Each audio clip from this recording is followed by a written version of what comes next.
The stakes have never been higher. The competition has never been stronger. 35 drivers, 20 rounds. One will be crowned champion.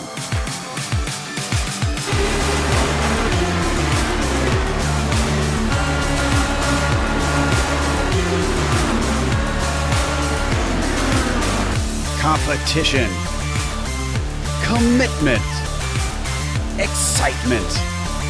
This is Lionheart. You're watching the premier American Open Wheel Series on iRacing. The Lionheart IndyCar Series presented by First Medical Equipment starts now.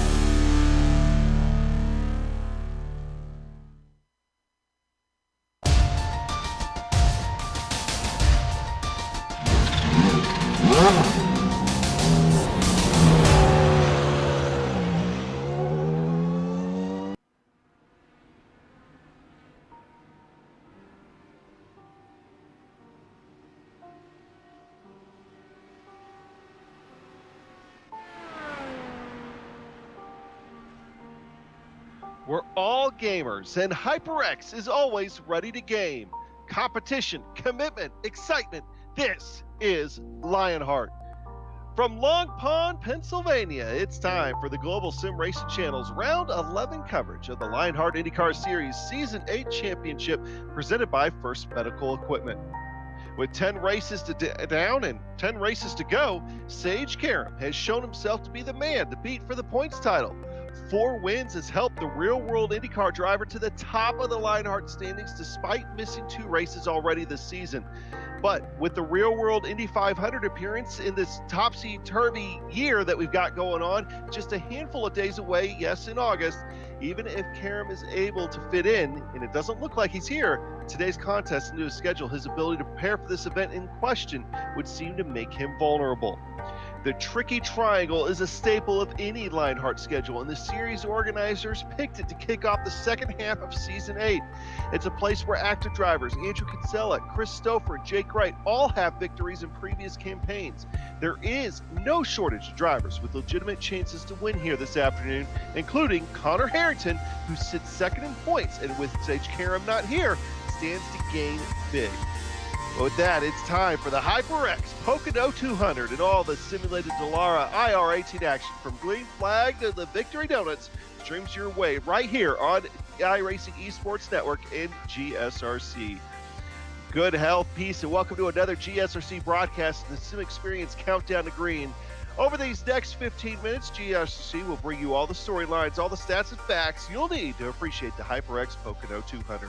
I'm Adam Young, and joined by the former real-world IndyCar driver, Richie Hearn. Sean Ambrose has director duties, armed with cameras, as usual, provided by the great Dougie Beer. Each of the 7 previous Lionheart seasons has included a visit to Pocono. Traditionally, a 120-lap affair, today's contest will be 2/3 that distance, which means each of the scheduled 80 laps will be 1/3 more intense. Even though we've been here many times before, let's take a look at this historic racing venue.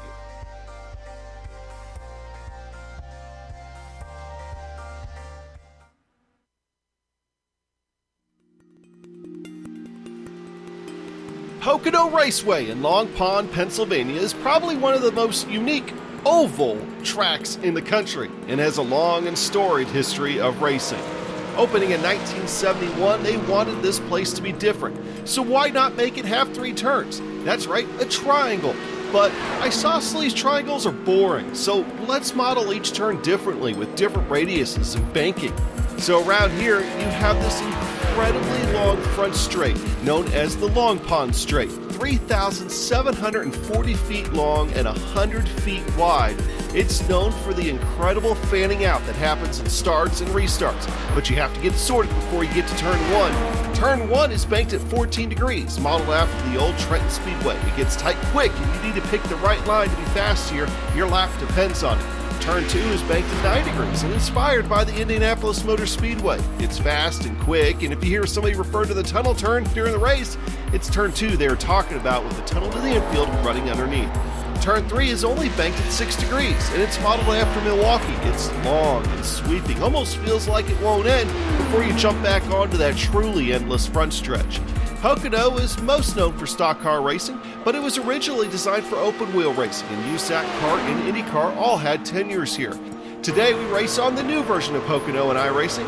With its repaved track surface and redone interior walls, it's as fast and tight as ever, and we'll be sure to put the tricky in Tricky Triangle.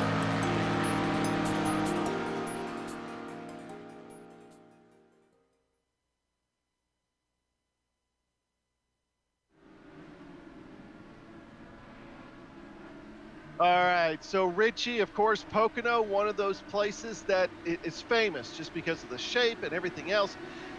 What is it like to go around 2.5 miles around Pocono? Yeah, the Tricky Triangle. Unfortunately, I've never actually driven here in real life. They didn't run here when I was racing, but I've watched a lot of races here, and it is definitely a tough place to get around. It's a true super speedway with 3 distinct corners. Obviously, turns 1 and 2 is very similar to what you get at like Michigan, and then you go down that back straight into that little kink, which is basically supposed to kind of mimic turn 1 at Indy. It's a very fast 90-degree left-hander. It's very narrow, and then they head into turn 3, which is this very long flat corner, and I know it mimics a track in Canada. I don't remember which one it is, but it's very similar to what you'd see at like Milwaukee or something like that. Just a flat out corner. Very tricky to set the car up and very tricky to pass, but you can run very wide. The front stretch is like 8 lanes wide, so we're going to see some great racing tonight. And now, sorry, I got it. Yeah, let me give you the track details and for this. Remember, the Countdown to Green is brought to you by Sim Experience AccuForce steering systems. With the most advanced tuning features on the market, the AccuForce Direct Drive is second only to the real thing. To check out the entire Sim Experience line of products, head on over to simexperience.com. Sorry about that. Oh, you're fine. What I was going to expand on what you were talking about with the turns there real quick. Turn 1 is modeled after the old Trenton Speedway in New Jersey. Turn 2 is modeled after Indianapolis. And turn 3 is modeled, you brought it up, after Milwaukee. So wanted to make sure that was all right. Well, I had 2 out of the 3 right, only in the wrong order. Hey, 2/3. That's passing grade. I'm pretty sure that's a passing grade. Hey, it's time for the points out there as well. Let's go ahead and get those up. And this is going to be interesting because Sage Karam right now, 51-point lead over Connor Harrington. He already has 2 races that he's missed earlier this season. Those are his 2 no-shows. Next time out, we start counting those into point standings as far as the drops. So those are 2s. The Sage is already gone. His 3rd one is going to happen tonight. He is not here. Of course, he's getting ready to start 31st in the Indy 500 grid here on Sunday. So that's going to make these point standings really interesting. It could flip it on its head. He could actually be trailing when everything's said and done. So Harrington, Kinsella, Blocker, your top 4 right now, they stand to gain a lot here tonight. And Michael Goodman out there, he gained a spot along with Lewis. Brian Yozik dropped 2 spots after last time out. Brian Beard in 8th, in Joshua Chin. Of course, the last time I was a part of a Lionheart broadcast, he won at Sears Point. 10th is James Carey there. He dropped down. But overall tonight, I think the big story, Richie, is probably going to be the absence of Sage Karam. And what is that going to do for the points? Yeah, just like you said. I mean, Sage has obviously got some more important things going on with this weekend with the Indy 500. And that's going to just open the door for Harrington and Kinsella. They got to have some clean races. Even if they don't win, they need to finish up there in the top 5 or so, and they can really tighten this up. And then when we come back and recalculate all this, these points are going to look a lot different for the next race, which is next week. Yeah, so it's definitely going to be an interesting one for sure. And I think we've got the team standings up next. And team standings, of course, it's also very tight. This is another one of those ones that it's tight enough when you talk about the team standings. You stand to gain so many points that race in and race out right now. If you're within 100, you can really gain a lot of ground. So the NHR Esports Group, that's Harrington, Larkamp, and of course Lewis, SKM, Joshua Chen, Sage Karam, Martinez, followed by Branch, Carey, and Kinsella with Adrenaline Motorsports Red. Those guys all are in the running here halfway through the season. Everybody else right now, I think we're playing from fourth on back at this point. 8-Ball Motorsports, Adrenaline Motorsports Black, they all got a lot of room to gain here over the next couple of weeks if they're going to have anything to say about it. And Richie, I think you got the rookie standings here. Yeah, the rookie standings presented by Butt Kicker. No changes in the order, but it has tightened up there up front with Chin having a great race at the last one. Lewis doing a great job. He's only 23 points ahead, though. He's also in that leading team championship team, as well as you mentioned, and he's sitting sixth in the overall standings, so he's having a good year. Chin, a little struggle at the beginning, but he's starting to close that up. After that, it kind of drops off quite a bit, but this always tightens up as we get closer to the end of the year and we calculate those drops into the point standings. All right. So, of course, the drops there, that will be what we'll start to see the next time out. And as qualifying getting ready to kick off here. In fact, actually already some cars on track for the qualifying, see who go the fastest around this 2.5 mile. It's always a good time to mention that the Lionheart Racing Series is powered by HyperX and it's the premier open wheel racing league on iRacing. It oversees two great series, the Lionheart Retro Series presented by DMLC Racing Channel and the featured series, which is the Lionheart IndyCar Series presented by First Medical Equipment here for tonight. And both series honor the memory of the late Dan Weldon. GSRC is always picking up new viewers, so with them in mind, Richie, go ahead and talk to us about the event details here tonight. Yeah, and these event details are brought to us thanks to Minus 273, the premier name in karting gloves. Their industry-leading gloves are super lightweight and durable, made of breathable poly spandex. Whether you're a kart or sim racer, Minus 273 gives you the control to reach victory lane. For more information on Minus 273's full line of gloves and apparel, visit minus273.biz, and don't forget to use LHRS for 25% off all orders. And here we have our event details. Season 8 of the Lionheart IndyCar Series, right at the halfway point, round 11 of 20 with 3 driver drops, as you see. We're all using the Dallara IR18 car with the fixed adjusted setup, so everybody's running the same stuff. And we're working on cash and prizes totaling $10,721. And that's one great thing about the Lionheart series is it's always great prizes out there for all these guys, and that's kind of what everybody's trying to shoot for as you go through this season. And now, well, I guess weather. I mean, we'll go back into my wheelhouse a little bit here, talk about what things look like. 69 degrees, track temperature 95. So it's a little hot on the slick side. And I think we were seeing some of that in practice as well with the guys, particularly out of turn 3, car wanting to come around on them. But mostly clouded skies will help out a little bit with that as we see Adam Blocker get up to the provisional pole here real early in qualifying, as I believe that was actually his last lap. Dustin Wardlow now rounding turn 3. See what he's able to put down. Very, very, very long front straightaway here at Pocono. One of the things that it's famous for. That's going to get Dustin Wardlow, believe now, third on the grid. So Brian Yazik comes across and trying to see where he's at here. Having a little bit of an issue on my side, but these are pretty quick times out there, Richie. Yeah, Brian Yazik looks like he's sitting 13th at the moment. Yeah, pretty quick times, really close. So Adam Blocker to 42.100, and Brian Beard sitting second at the moment at 42.105, and Dustin Warlow just a couple hundredths of a second, thousandths of a second behind that. And qualifying's not going to be super important, although if you qualify in the mid to back, you might be susceptible to getting one of those crashes. But this is going to be a pack race. Everybody's going to be kind of tagged up together, and it's going to be a short one. And these guys are going to have to hurry up, get to the front, and just try to stay clean and have a run to the end. You know, Andrew Casella was sitting up in the pole position for a little while. He's sitting 11th at the moment. He's only half a tenth behind, so it's going to be real tight here going to the end of qualifying. Yeah, look at Michael Goodman slowing. Georgian Zaldo just crossed the line with a 42.258. That's going to put him down. Damon Martinez coming across. Let's see where that puts Damon. That actually moves Damon up to 4th.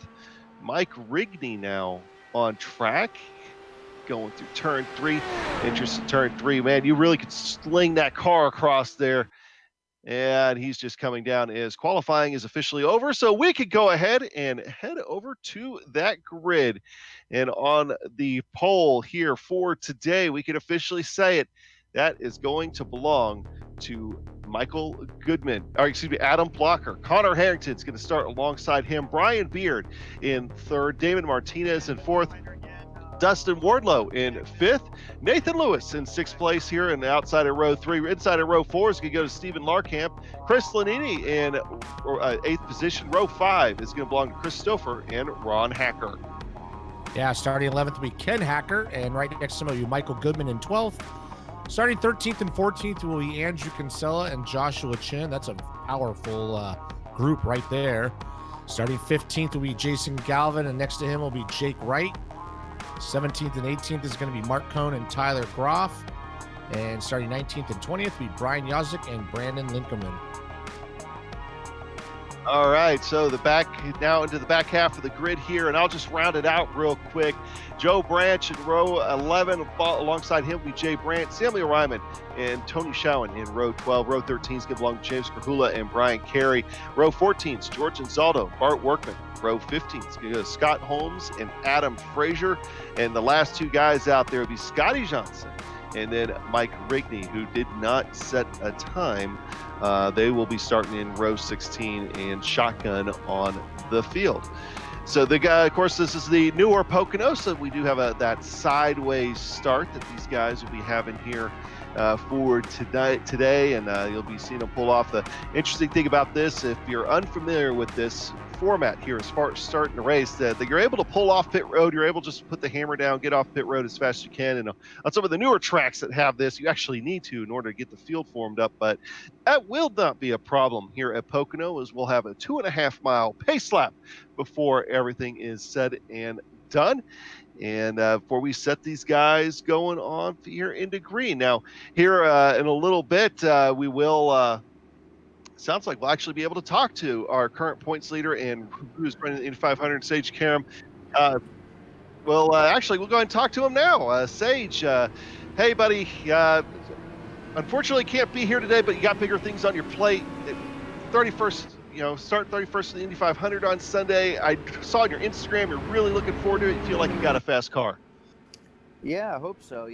Qualifying didn't really go as planned. Obviously, we didn't want to start that far back, but did what we could. We just didn't really have the raw speed. The car felt really good on the first lap, but I felt like it was good. I came across the line, it said 227. I knew we were in trouble, so I was flat and did what we could, and that was it. But then after that, it just got harder and harder to drive. We blistered a rear tire probably about halfway through the second lap. So, the next few laps, I was just kind of holding on and just brought it home. So, yeah, unfortunately not starting where we are, but, the good thing about this race is it's 500 miles and a lot can happen. So I think this race is going to come down to in and out laps and good, clear pit stops. And, hopefully I can pick some cars off on track and we can have a good, clean race. We only got a few minutes. Well, actually, probably about a minute before this thing gets kicked off. I know you can't be out there, but who's going to be your favorite here to win today? Yeah, obviously rooting for the SKM boys. Joshua and Damon. I hope they can win it. But obviously you got to go with the guys that are always running up front consistently. Like Blocker and Harrington. I think they're going to be strong tonight, starting on the front row.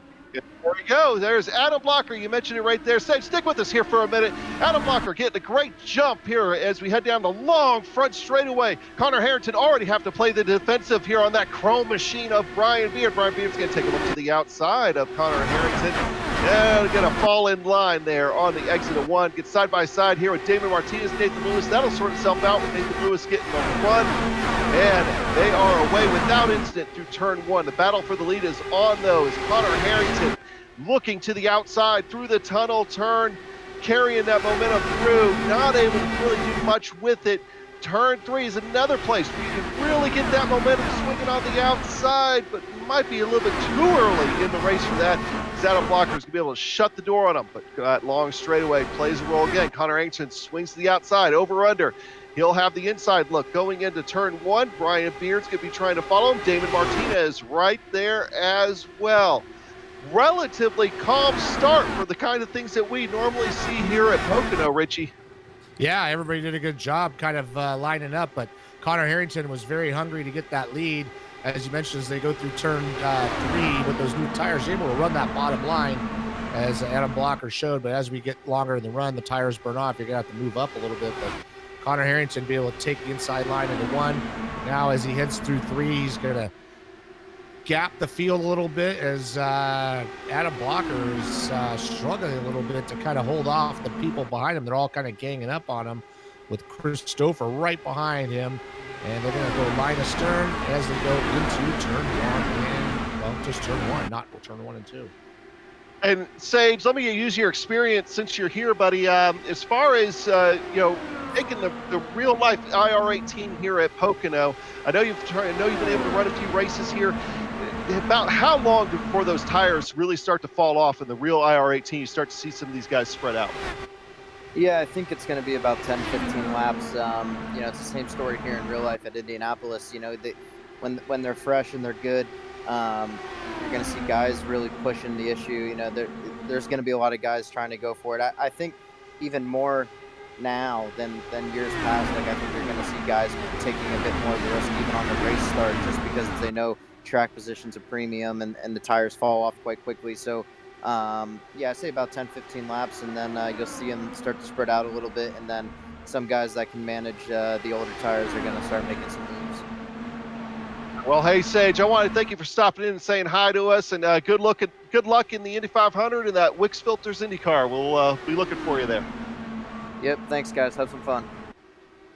Was Sage Karam once again starting the Indy 500 in August on Sunday. So topsy-turvy year, but everybody making the most of it, and at least we get to have an Indy 500 here for this year. Is now we're seeing the top 5, really top 6 kind of get single file here, and then it starts to spread out behind them. So we're looking at that lap 5 marker here, and that arrow wash though, Richie, I'm really expecting that to play a role. So we're actually going to got 3 wide here. Andrew Kinsella thinks a little bit better of it before they get to the tunnel turn.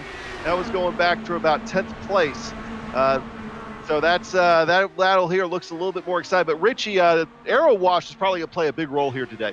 Yeah, absolutely. They're running the super speedway wing package, so there's not a lot of downforce on there. And so it's really imperative that you kind of get some clean airs, mostly as you enter the corner, as we got Connor Harrington going back by Adam Blocker for the lead. But watching back there, the front group is pretty much being pretty quiet, but got to just shout out to Michael Goodman up to 7th from 12th, and Jason Galvin up to 10th from 15th. And going back to what Sage says, I was watching in the back that those guys were going 3 wide, trying to get as much as they could early on so they can get some clean air. But that is going to play a part, and how you position your car through that corner is going to determine the kind of drive you get and whether you can make those passes. And it did not bring out a yellow. We don't need to go to it, but our first casualty of the day is going to be Brian Carey. So Brian Carey fans, he is sitting in the pits right now after an incident.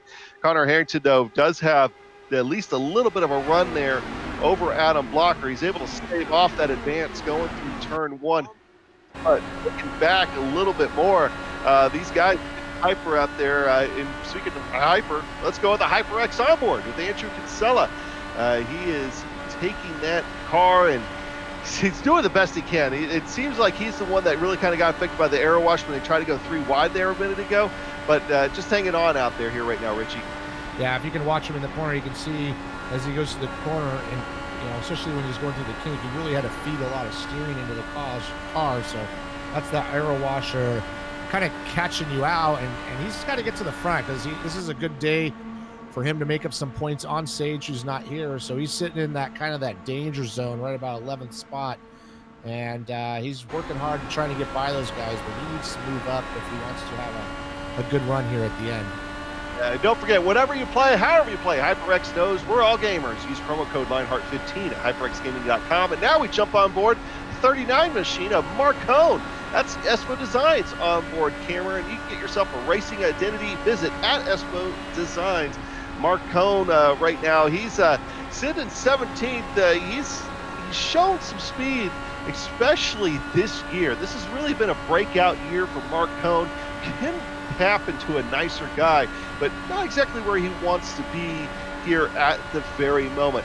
And we've got one more onboard camera here, actually two more here. We'll get Jason Galvin next up. This is the Thumbs Up Cancer Down camera, and providing Central California cancer patients with support since 2014. Get involved at thumbsupcancerdown.com. And HyperX going for the twofer. Of course, they're sponsoring the race. They might as well get two onboard cameras. And that second one belonging to Mike Rigney, hosting up that onboard camera here for tonight. And he's actually up a little bit here since the start by one position, 31st spot. But he's got a good view from the back. He's just back there saving his stuff right now, and we'll see what happens to him. We'll go back up to the front. Let's check in on our leaders, and not much has changed. Seeing those guys start to spread out once again here, Richie. A little bit of a gap, about 3/10 back to Adam Blocker, and about another half second going back to Chris Stouffer right now. Yeah, those first three, Harrington, Blocker, and Stouffer, have kind of pulled away a little bit from the next group. Nathan Lewis is leading that next group. He's got Brian Beard looking to the inside of them as they come through three, but you can kind of see right now we're lap 10, tires starting to wear a little bit, everybody's spreading out, kind of holding steady, and those guys up front are running smart. The big battles are a little bit farther back with Michael Goodman and Chris Lanini, and even farther back than that with there you go, there's Michael Goodman, and you can see back there those guys spreading out a little bit. We do have Chris Lanini maybe looking to make a pass through that tunnel turn. That's a tough place to do. And he's got the onboard camera going right there. He's going to get into the draft here. He's in sixth gear. He's going to try to lift a little bit, and he's going to run that high line so he can get some air on that front wing, get the car turn. He's going to get a good run here. I think he's going to be able to make this pass as we're on board with him. Fifth gear. He should be shifting up the snow. He's going to lift. He's going to give it up. I don't think he's going to do it there. He's kind of just taking it easy. That's a smart move sometimes as we get a little bit farther into that run. Up front, not much happening. This is where the battles are.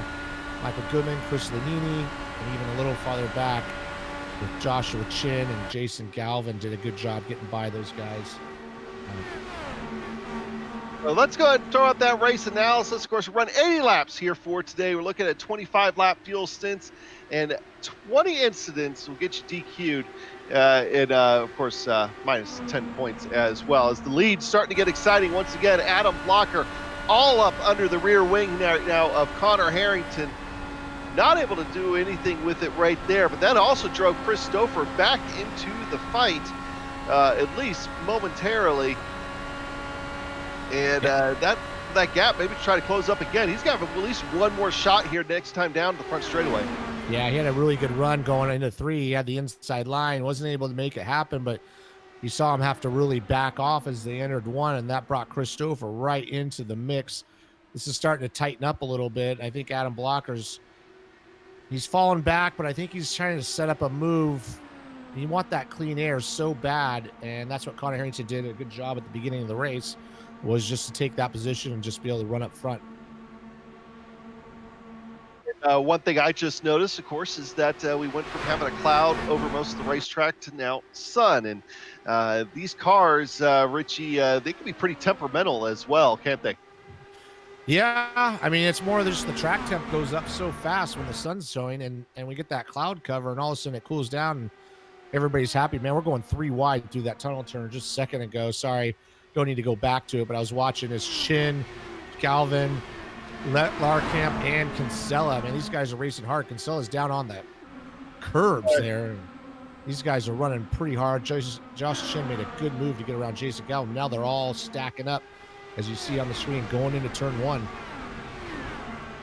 Galvin diving it in there underneath Joshua Chin. The thumbs up, cancer down machine.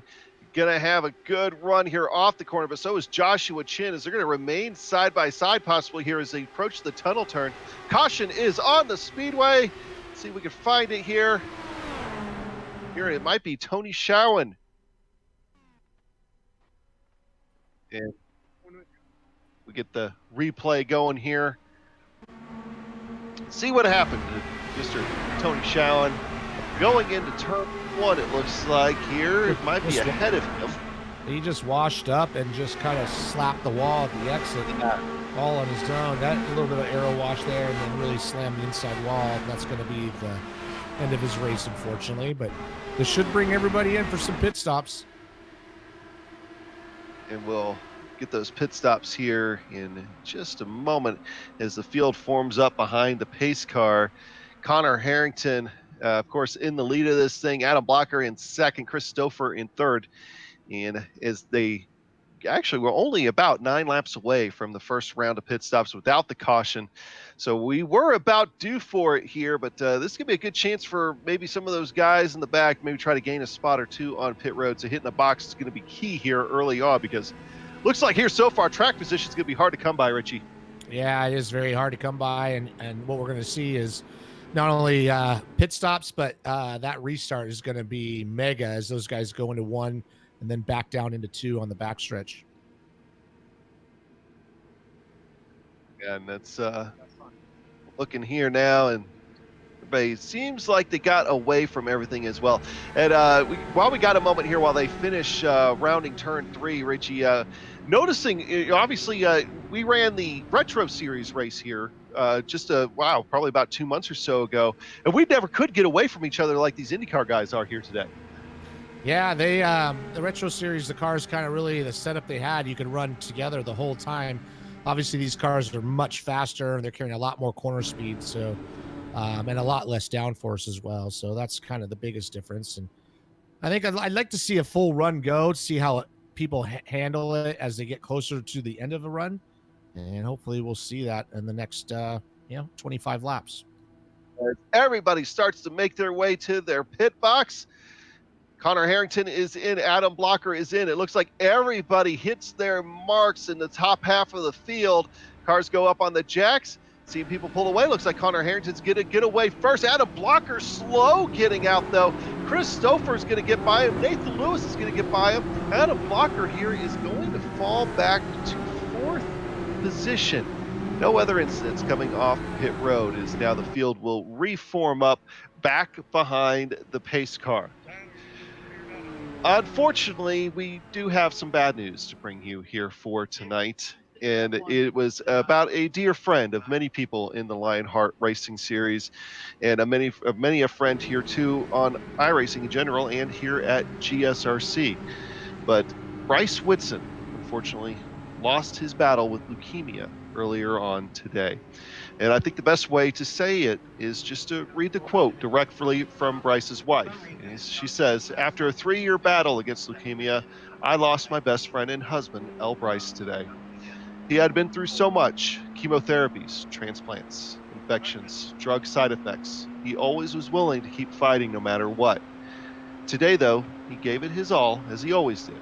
He finally got to rest from that fight. He passed away peacefully, surrounded by those that loved him." And of course, I believe I speak with everybody here at GSRC. I know he was a good friend of our director, Sean Ambrose. I know he's a good friend of James Grahula, Samuel Ryman, so many others out there here today. And just want to pass along our condolences to his wife and his family, and also, of course, all his friends as well. So not exactly the news that we wanted here for today, but one thing that L. Bryce was really a fan of course, was racing. And I had the pleasure of sharing the racetrack with him a few times out there. And now we're going to get ready to go back to racing again here at Pocono as the lights are off on the pace car.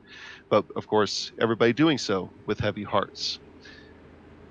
L. Bryce Whitson passed away earlier today. Connor Harrington leading the race here for the HyperX 200 at Pocono, followed once again by Chris Stouffer and Nathan Lewis. Chris Stouffer getting by Adam Blocker along with Nathan Lewis on the pit stops. So that's going to shuffle up the order of the top 5 here, Richie, as we get ready to go back to green. Yeah, I went back and watched Adam Blocker's pit stop, and he didn't really do anything wrong.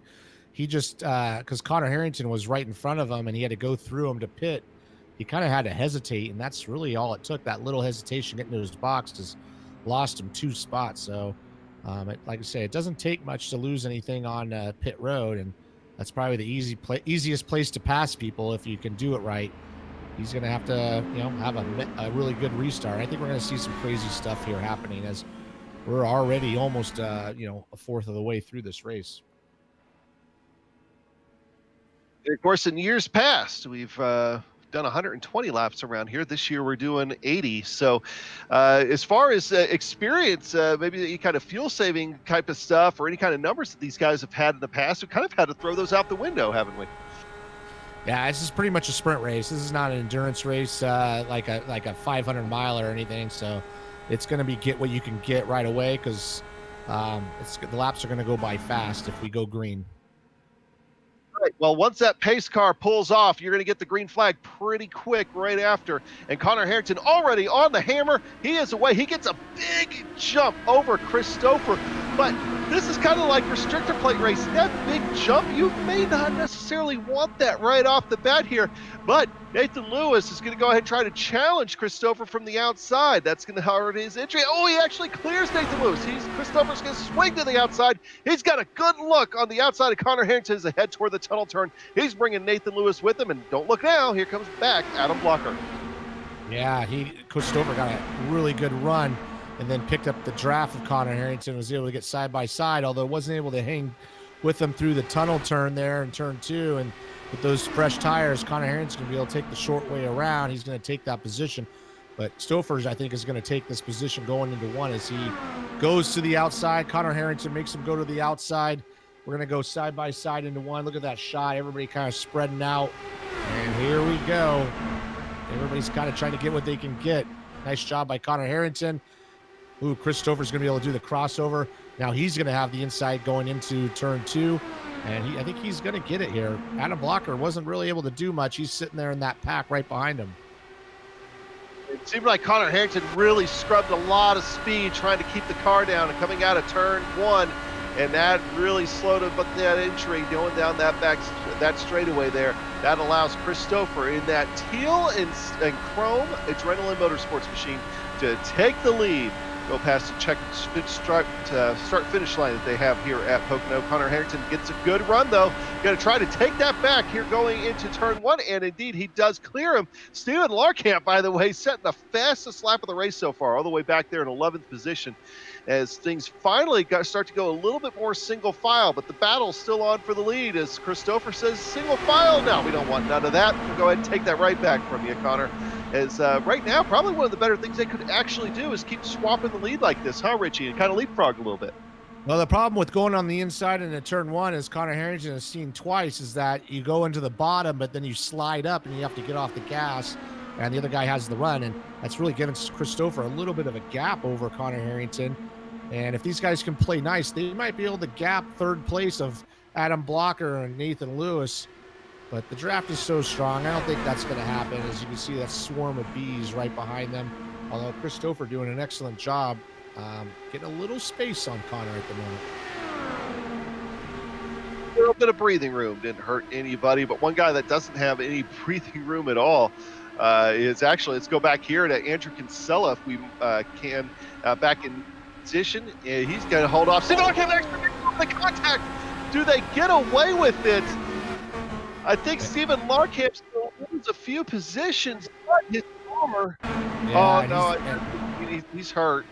He's got a little bit of a wing damage as he went to the inside. We were right there watching it, and it went to the inside of Andrew, and Andrew kind of cut down, and they clipped wheels. They didn't spin out, but right now Steven Larkamp's got a hurt car, and he's starting to fade. He needs a yellow flag pretty quickly so he can get that thing fixed. I think Steven Larkamp right now is very much thankful they don't have the cut tires or anything like that on iRacing here just yet, as he's going to be wanting to get that wing replaced as soon as possible. He's going to try to ride it out to the next caution, though. But we go a little bit further back up the field. Actually, right here is a good battle that we had on your screen. I was trying to see who that was there. Our director, Sean Ambrose, so I'm much more on top of it than I am here all of a sudden. Andrew Kinsella back there once again in the Hornet's nest. That's Jason Galvin and Damon Martinez. We've seen this out of the page here before earlier on in this race. They resumed their battle from during the first stint. As now Andrew Kinsella is going to get that run on Jason Galvin. They go through the tunnel turn. And back behind them, Ron Hacker trying to make his move. Ron Hacker tips. Damon Into the wall. Martinez. Damon Martinez is going to be done. Slides in front of the field. I think he caught somebody. Didn't see who it was. But his car is destroyed, and that is going to be the end of Damon Martinez's night. Ron Hacker with the big run there going through the tunnel turn. I think he just up just a touch into Damon, backwards into the wall. I need to go back and see who that orange car was that he clipped. But tough break. Damon Martinez had himself a fast car here tonight. Yeah, unfortunately, you can see the urgency of some of these guys as, the race is not that short. And unfortunately, I think what happened was Ken Hacker got into the corner and then picked up the draft, washed up. Ooh, that was close. That was really close. But I think the original incident with I think it was Ron Hacker, when he went to the inside, and then I believe that was Jason Galvin, kind of cut down low, took the air away, and that washed him up and right into Damon Martinez. So that was that arrow wash happening right there forward front. Well, that car that got a hold of him there looked like it was Stephen Larkamp, and the damage reset itself, so hopefully he got away with that okay. But Christopher is in the lead of this thing, and it's going to be interesting if we drove enough laps that these guys want to come back down pit road or not, or keep track position. This is the point of the race. We might have a little strategy at play. Yeah, I mean, we're at lap 25. This would be our normal stopping point. I think if you were in the back, there's no reason why you wouldn't come down. Someone like Stephen Larkamp come in. He's coming in right now, get that wing fixed. Some of these guys behind them are coming in. So it looks like everybody Christopher stayed out. It looks like your front two is going to be Connor Harrington and Joshua Chin. This is going to be interesting to see what happens with the tire situation then. I am excited to actually see how this plays out. So a little bit of gambling going on here, not even halfway at Pocono, as we got the 80 lap race here for today. Connor Harrington did come down, and they did take tires. Looks like so everybody topped off, took tires, and now we're seeing who's going to shuffle out. Jordan Zaldo is actually up there as well, so he's going to play a little bit of a role here. Cars that didn't take stops, so Harrington, Chin, and Zaldo. Alrighty, so while the field reforms back behind the pace car, we're going to go ahead and take a break here on GSRC. We'll be right back at the HyperX Pocono 200.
Lights are off on the pace car here at the HyperX Pocono 200 as we're back live on GSRC and iRacing Esports Network for the Lionheart IndyCar Racing Series. And leading this race right now is Connor Harrington, who is also our sim experience driver profile driver here for today. We want to go ahead and acknowledge that. Of course, he's ran 42 races here in the Lionheart IndyCar Series. Well, he's won 4 of them. He's held the pole for 3. Top 5 18, but top 10 percentage is 22. He's finished in the top 10 in over half of the races that he has started. Of course, he started in Iowa way back in season 4, got his win at Charlotte in season 7. So, Connor Harrington, today's Sim Experience Drivers Profile. And Richie, as this field gets ready to go back to green, you've got to wonder, how are those old tires going to hang up here for Harrington, Chinnon, and Zaldo? Not very well, and as soon as Connor Harrington stayed out and he saw everybody else go in, he knew he was maybe in a little bit of trouble. So we got Harrington and Zaldo staying out, Christopher, first car, and everybody back stopped and got fresh tires, and here we go. Yeah, everybody on the hammer again. Connor Harrington is away, starting to fan out a little bit behind the front pack as Connor Harrington has a big jump on Joshua Chin. Joshua Chin not able to get to his rear wing here to start this this first sequence here. But at the very least for Connor Harrington, he has a little bit of a buffer before you get back to Nathan Lewis and Chris Stouffer. As now Lewis is here, is going to look on the outside of George and Zaldo going through the tunnel turn. And Zaldo trying to keep it down the line. He's going to get slowed up just a little bit on those older tires. Stouffer has to react, but Blocker is going to be able to take advantage of it, take that spot away. But Nathan Lewis clears him. Joshua Chindo and all of that, he's been able to try to get to the outside of Connor Harrington. He's going to stick to the outside of him here, going down the front straightaway at Pocono. Long enough to land some planes, I'm pretty sure, hit the front straightaway here on Pocono. And we got a little bit of a different wing variety out there now as Joshua Chin taking the lead away from Connor Harrington. Connor Harrington's going to fall back into the clutches of Nathan Lewis. And then behind those guys, that is another hornet's nest with Zaldo, Stouffer, and Lanini. Action all over this field right now. Is Joshua Chin able to just hold on to that lead? Yeah, Josh Chin did a good job muscling that away from Connor Harrington, but the real battle is going to be with George Gonzalo doing everything he can to hold on to that spot as these guys are swarming all over him, and he's trying to hang on. He had to check up pretty hard, but he's doing a good job holding those guys off, sitting in 4th spot still, hoping to kind of go a little bit longer and then get a yellow and get that track position just by not pitting. Now, I will say, on the personal side, what Joshua Chin is doing right now worked it for me at a PRL race about 2 weeks ago at Michigan, and I was able to get second in that thing just by staying out and getting straight. So I'm a fan of the move. But let's jump on board with Andrew Kinsella here in the HyperX onboard camera. He's got himself a view out there right now as those guys are weaving and bobbing and everything else in front of him. Is George Zaldo and Chris Stouffer still side by side, and he's good. And Kinsella's going to try to make a move here on Michael Goodman. Sneak to the inside. Can he get a twofer here? Is he going to be able to get to the inside of George Zaldo? Indeed, he will. He's going to clear Zaldo here on the exit of 1. That's going to allow him to set his sights on Chris Stouffer. Andrew Kinsella moving on up. Yeah, we talked about it earlier on, and didn't qualify that well, but he's got to get up to the front and take advantage of this race that Sage is not in. And he's been really driving a lot more aggressive than he normally drives in the longer races. He's pretty good at caging and just kind of staying clean until the end. But right now, he's trying to get up there. He's right behind Chris Stouffer and trying to take that position from him. I will say George Zaldo is doing a great job holding on to that spot, although they are going 3 wide with Adam Blocker and Michael Goodman on the bottom. But George is doing a good job holding on with those old tires. And if he can get a yellow here soon, he can kind of pit with everybody and get that position for real. Right now, the big winner in the strategy move, though, is Joshua Chin, who moved up multiple spots to try to get up there. And the bigger news for that there is going to be the fact that that's a great move for that SKM team, who is without Sage Karam here for tonight. And David Martinez is wrecked. So that SKM machine, they want him up there leading this thing as much as possible, maybe try to sneak out a win if he's really lucky. But hey, maybe a top 5 because of the strategy play as well. Don't want to count the chickens for eggs before they're hatched. However that works out, I really don't know. But there we go. And I'm getting a hard time here by our director, Sean Ambrose. Go back just a little bit. George Zaldo has now fallen to 8th position. He was under attack just a moment ago by Brian Beard, but Brian Beard follows himself under attack by Jason Galvin. Of course, as soon as we go to it, they're going to go ahead and get sorted out and get back to single file. Ron Hack right back there behind him. Riding on board now with Jason Galvin on the thumbs up, cancer down car and onboard camera. And get a pretty good idea on this helmet cam here just how shaky driving down Pocono is. Even after the repave, it's not exactly the smoothest. No, it's very bumpy, and you got those seams to deal with too, just to catch the car in the middle of the corner. And you can see him making a move right here. Jason Galvin going to the inside. Looks like he's going to the inside of Anzaldo, and he's going to get it done, I think. Although Anzaldo's hanging tight, and he started 27th all the way up to 8th, maybe 9th here in a second, but he's doing a good job. And he's going to get that outside lane going, coming off a 3 down that front stretch, making it real tough on Jason. And they're 2x2 with 2 cars right behind him with Beard and Hacker. Now they're going to go 3 wide. And, Hacker does a good job just kind of backing off a little bit as they go into the corner. Seems like right now where George Anzaldo's really hurting the most is on corner exit.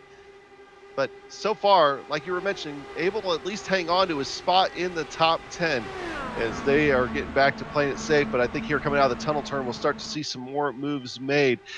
We don't need to go to it, but yes, Joshua Chin still retaining the lead over Connor Harrington right now as these guys continue to battle right now as the battle on the racetrack is this Anzaldo, Hacker, Beard, and now Brian Yazik joining the fray back here. Yazik, in fact, trying to make that move on Brian Beard here going into turn 1. And will he be able to clear him? Yeah, he sends it to the bottom. He's going to clear him coming off the corner and take that air off. Brian Beard is going to have to lift off the gas and try to get back on the tail of Brian Yazik. And Brian Yazik's right in the draft of the guy right in front of him, who is Ron Hacker. So the biggest thing that Josh has done, he's done a good job getting in the front, getting a little gap. But those 3 guys are 9 laps longer on their fuel.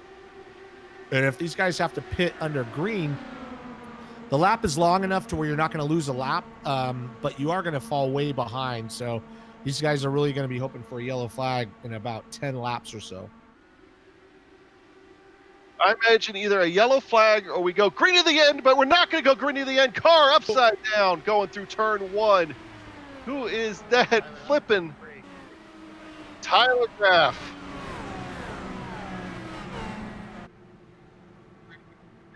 GSRC replay machine being loaded up here, and looks like some contact with him and Dustin Wardlow. Shoots Tyler Graff up to the wall. Yeah, that's the problem with diving onto that lower lane right into the corner. When your front tires aren't working, you're going to wash right up, and if that guy's there, you don't even see him, and then you kind of have some contact. So unfortunate incident for Tyler Graff and Dustin Wardlow there. And if we can get an onboard camera real quick with Bart Workman, and if you want a heart attack moment, I think you're going to have one here. As you'll see Tyler Graff just start to go flipping. You'll see everything happen in front of Bart Workman. He sees it way up the track. And on the GSRC replay machine here. And, going down the front straightaway, everything seems fine. Everything else, that contact's going to happen way up in front of him.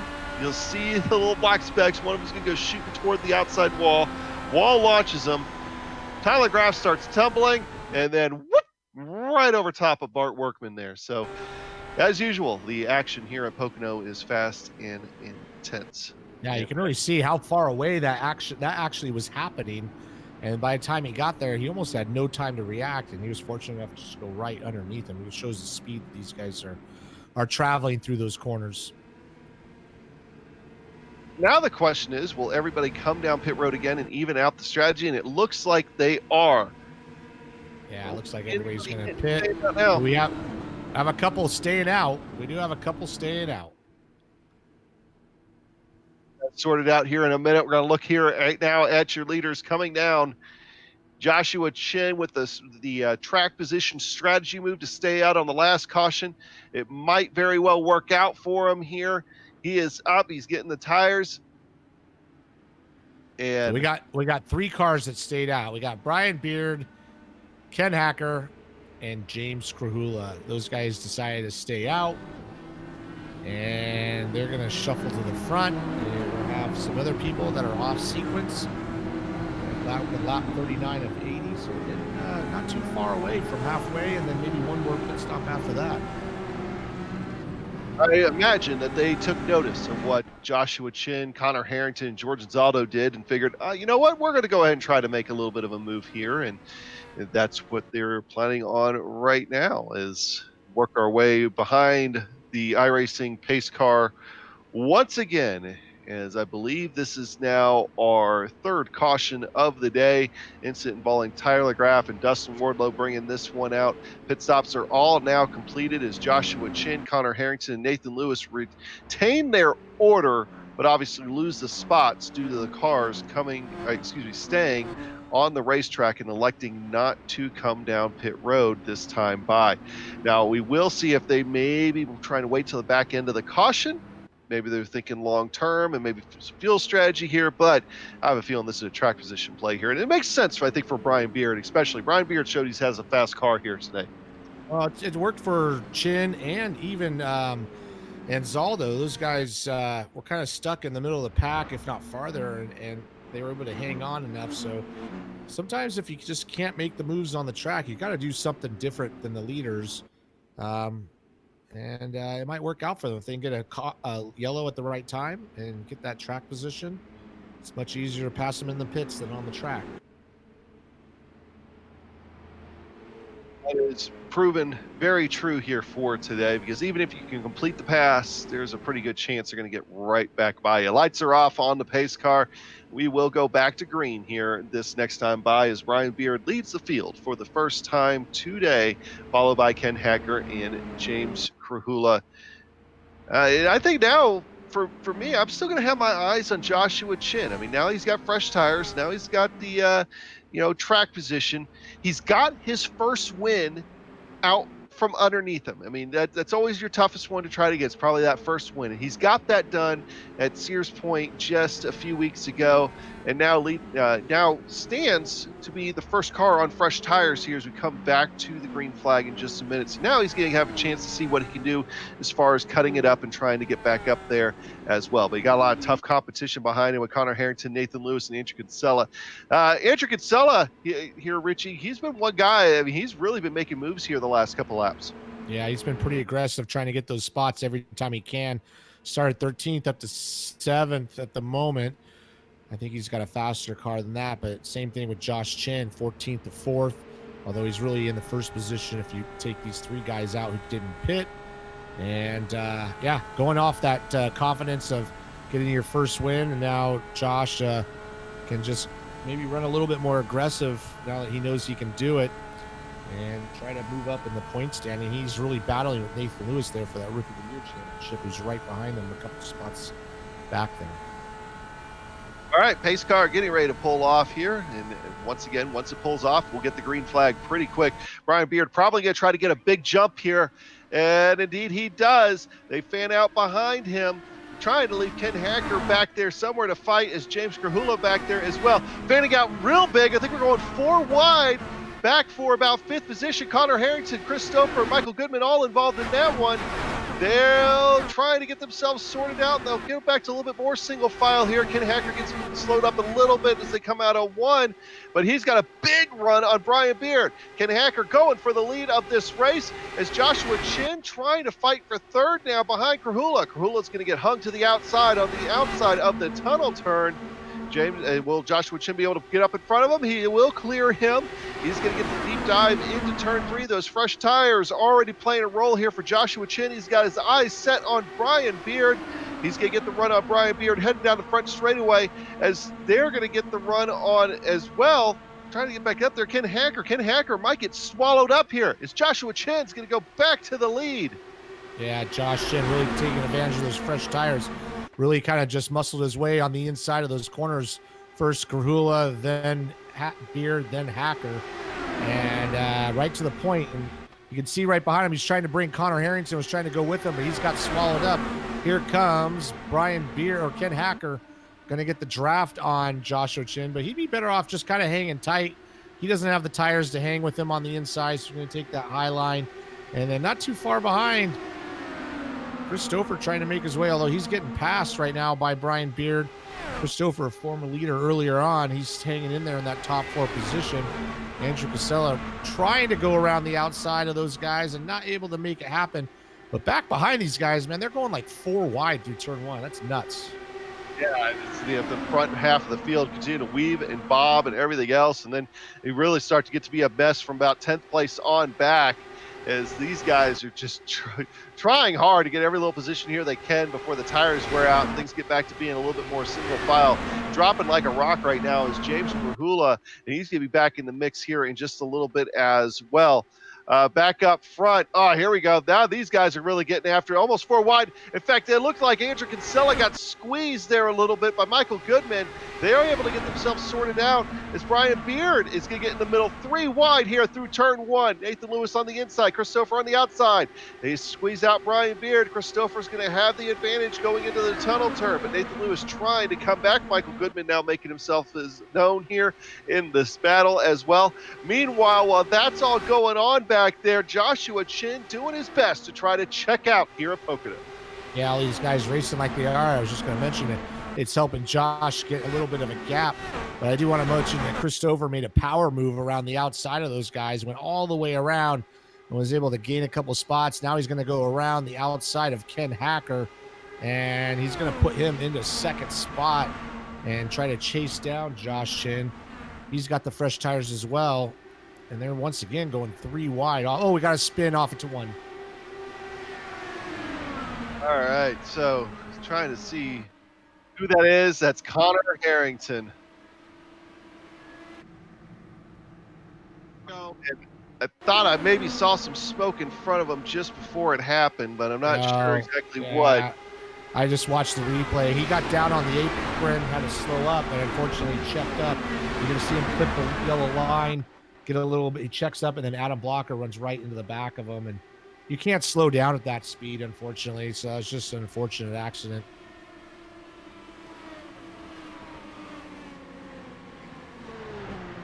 Well, we're going to get it on board here with Adam Blocker and see what he sees, and I think what you'll see is, yeah, just how quick that closing rate is, and just nowhere to go at that point. Connor Harrington gets shot off into the inside wall, and unfortunately his day is going to be done, and he will not be visiting that Pocono victory lane here at the HyperX 200. So Connor Harrington's day is done in the inside wall.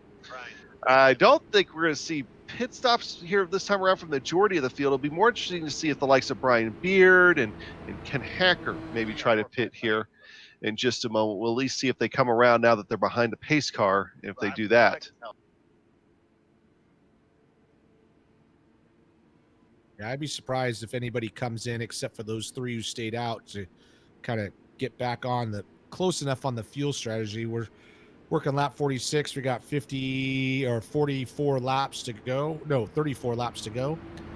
So no matter what you do, you're not saving 9 laps of fuel around here. No, you're going to have to stop either way. So you might as well just stay out and just wait for the regular cycle to happen.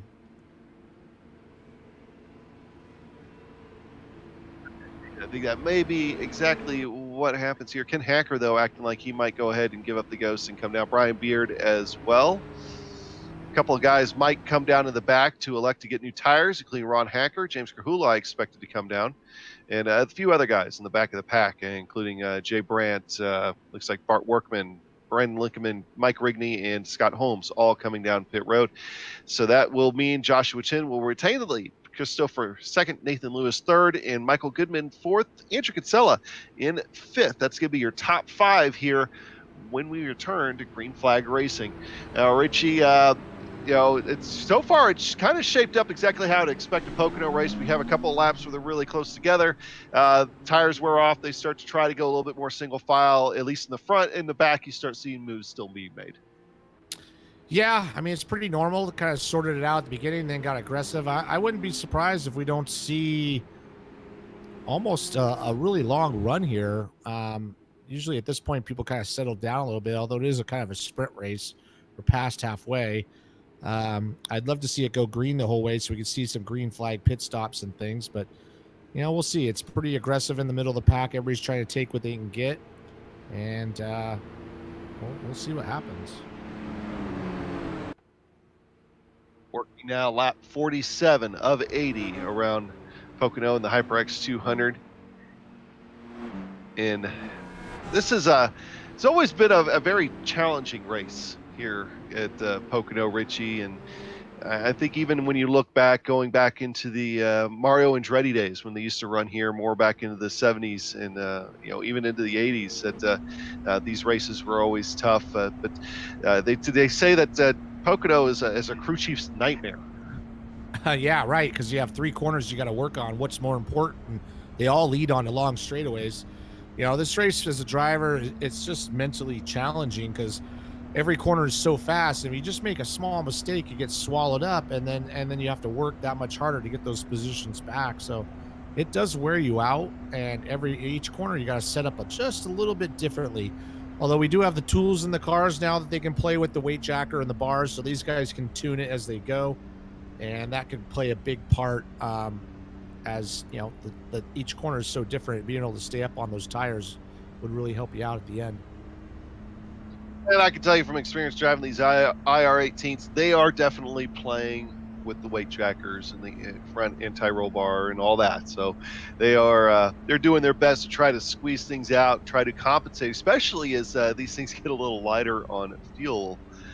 So Joshua Chin, will he be able to win his second Lionheart race here today? Well, we're going to find out here in a short little while, but he's got a lot of tough competition behind him in Stouffer, Lewis, and Goodman.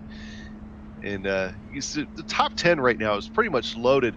And really, Richie, anybody in the top 10 of this thing, I think right now has a chance.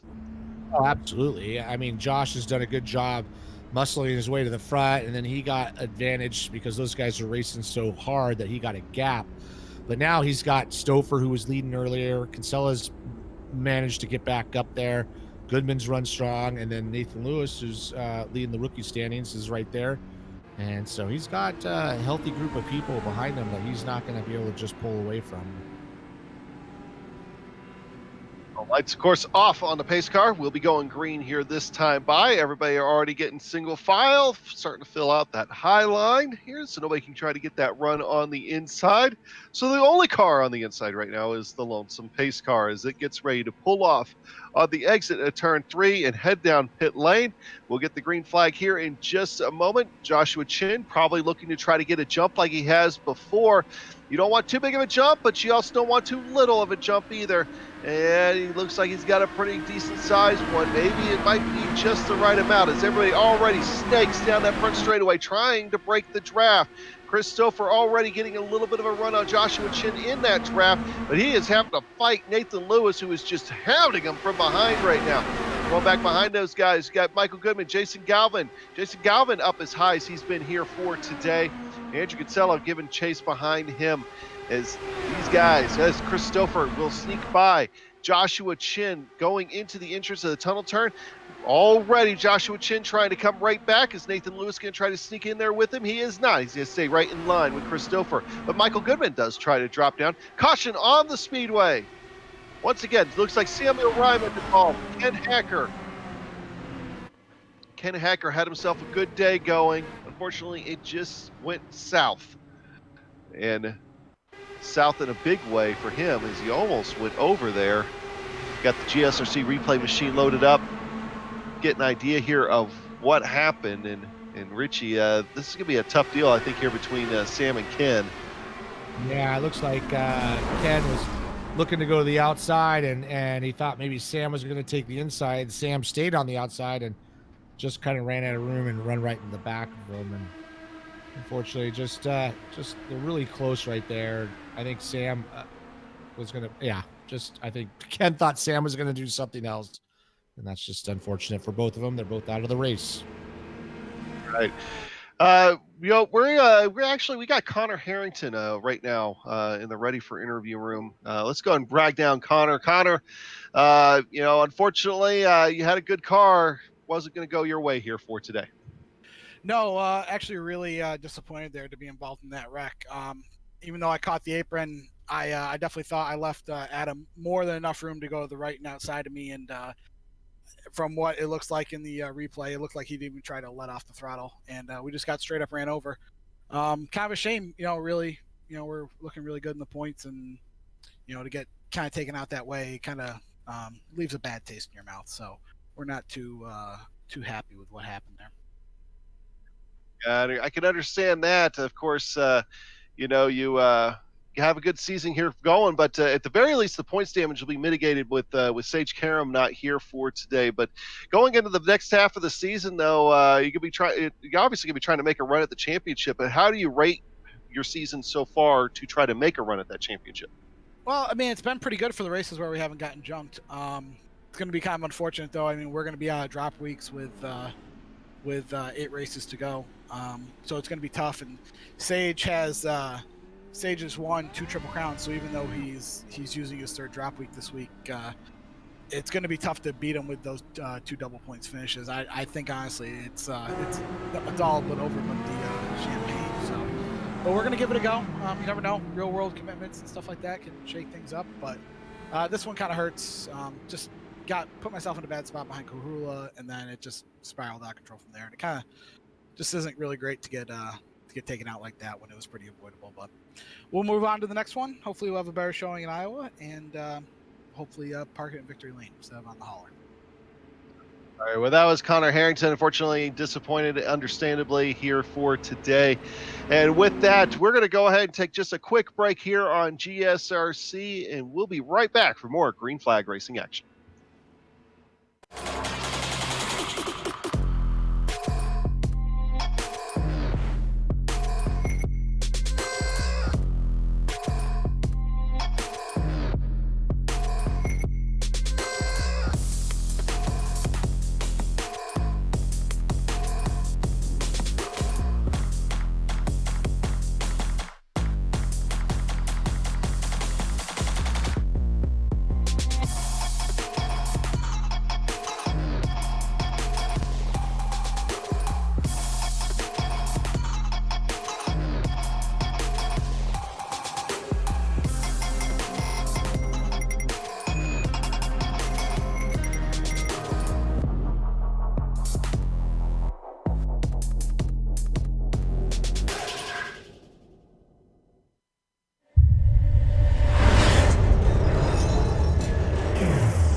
Pace car rounding turn 3 as we're getting ready to go back to green. Chin, Stouffer, Lewis Goodman, and Inzaldo, your top 5 here at Pocono.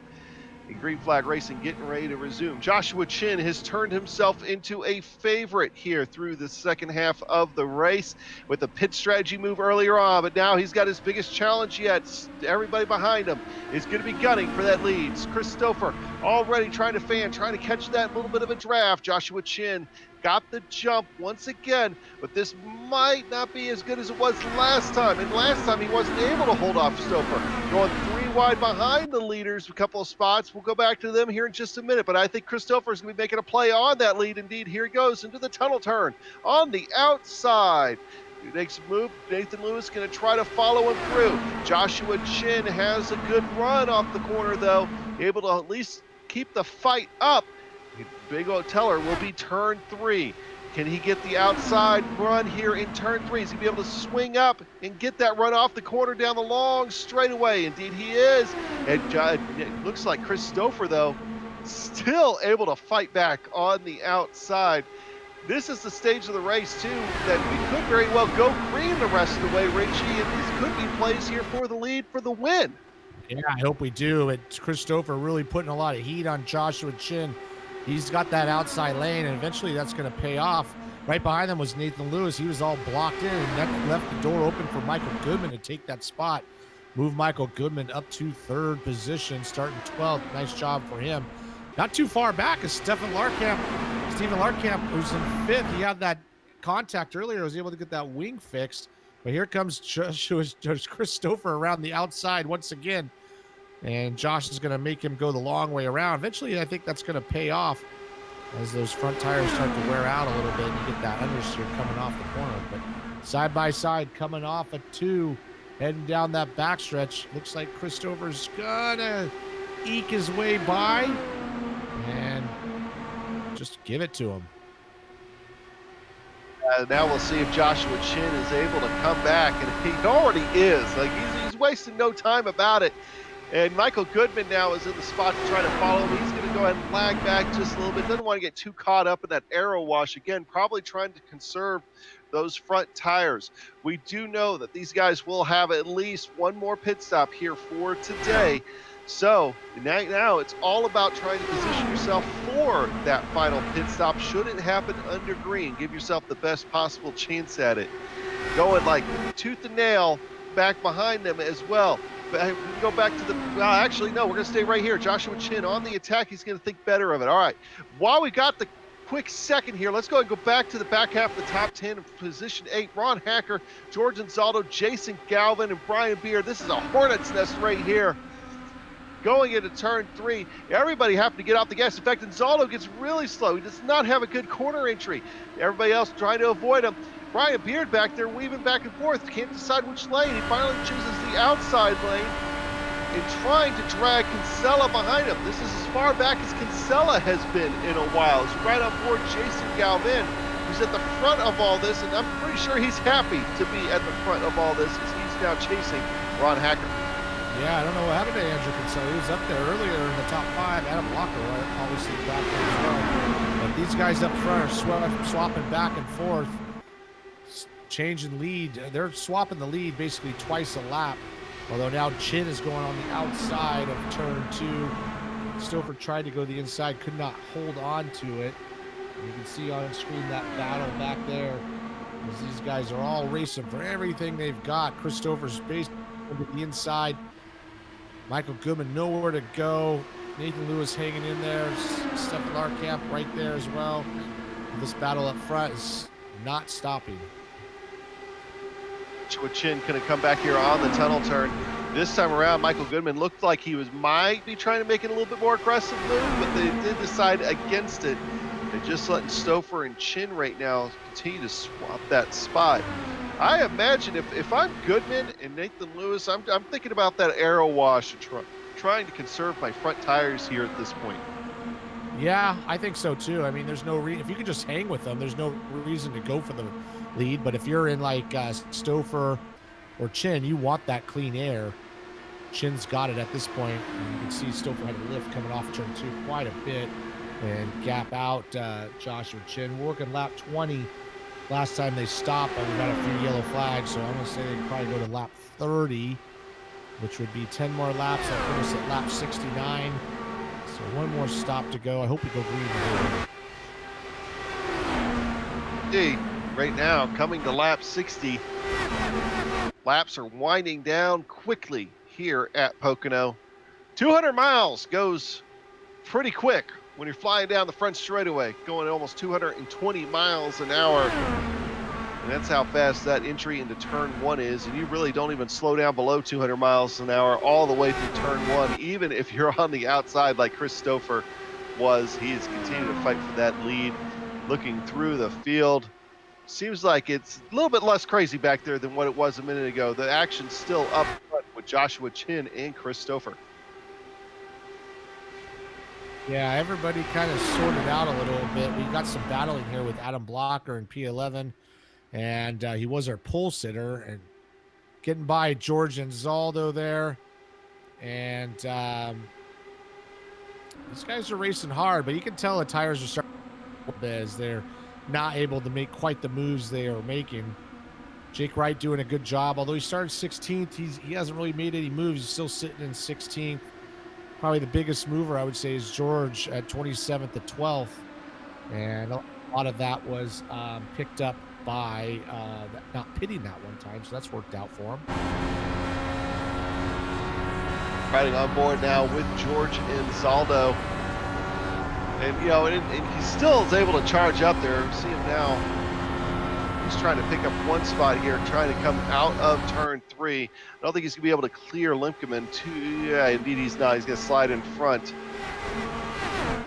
But still on the attack. Another guy that's on the attack that's up there, too, right now is Jason Galvin. Galvin, he's going to get up in front of Ron Hacker, actually slide up in front of Ron Hacker. Andrew Gonzalez coming back up toward the front as well. He's going to take advantage of that little slide up and how much speed Galvin had to scrub off, and he's going to go ahead and take that spot as well if he's able to keep the momentum, but he's not. Galvin will keep the pin down to the inside. Kinsella will have no choice but to slide up in line here going through turn 3, at least for the moment. I'll go down right down to the yellow line going through that turn 3. Looks like James Krahula coming down pit lane. Not sure if that's scheduled or not. We'll take a look at that here in just a minute. But Joshua Chin is as well. Actually, we need to go to that. Joshua Chin down pit lane is now, they hit their stops. They are in the window here to make it the rest of the way. Oh, and top 5 runner Michael Goodman has fell out with the connection issue. Oh, no, he was running third or fourth. That's unfortunate for him. But yeah, strategy's playing a part. Adam Blocker or Joshua Chin probably thought he was losing a little bit too much time with the used tires, decided to come on in. Chris Stouffer's staying out. Nathan Lewis staying out. So we'll see how this all plays. As long as you're not losing too much time on those used tires, you're better off staying out, because when you go take the pit stop, you have to take less fuel, and that's what takes the longest when you stop.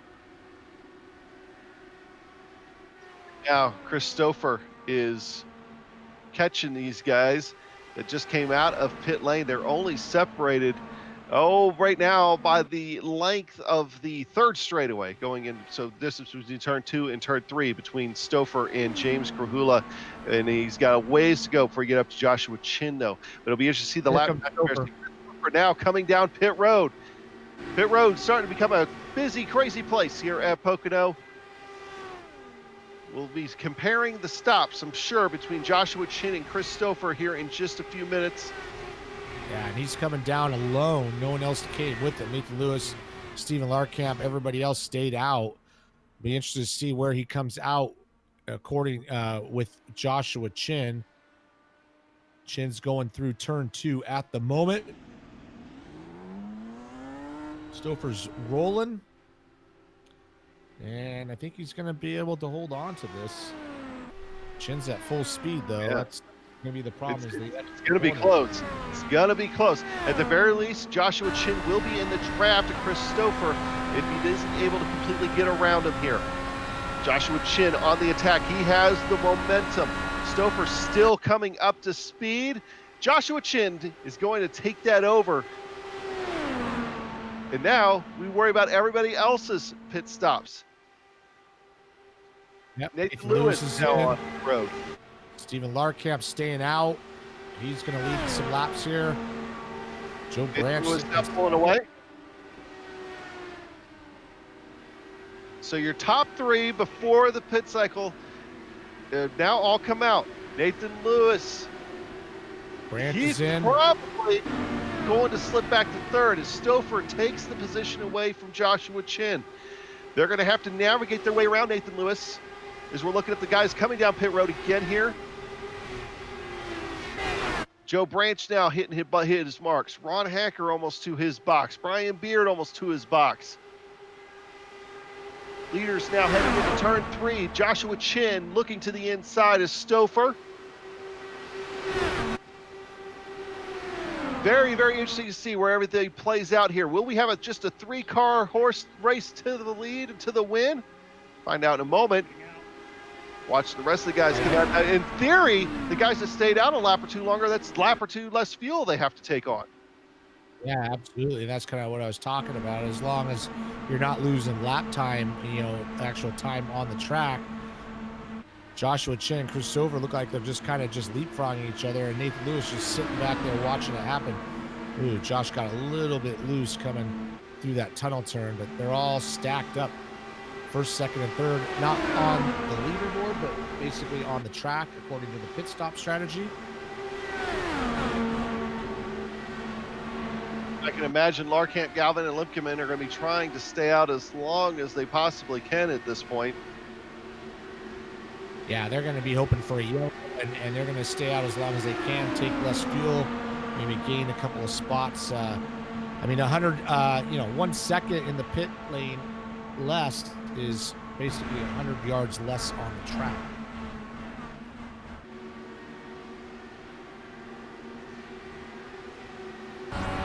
We're going to go back to Mark Cohn here, and on board with that helmet camera, that Pro Designs camera. Justin Wardlow going by him on the inside through the tunnel turn. You can see that with that halo and the aero screen, you can see what he's looking at as they go into turn 3.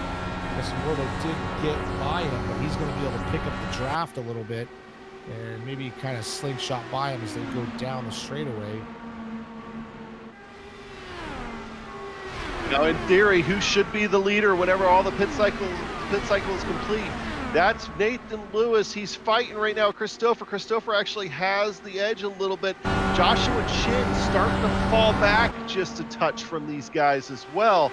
He's going to be looking for a big run down the front straightaway, try to gain a little bit of lost ground here. Yeah, I don't know what happened. He must have had to lift or something because he was leading that. Or right, these guys are all tight together. With that draft with these guys running side by side is bringing Josh right back into the game. Chris Stouffer leading these two.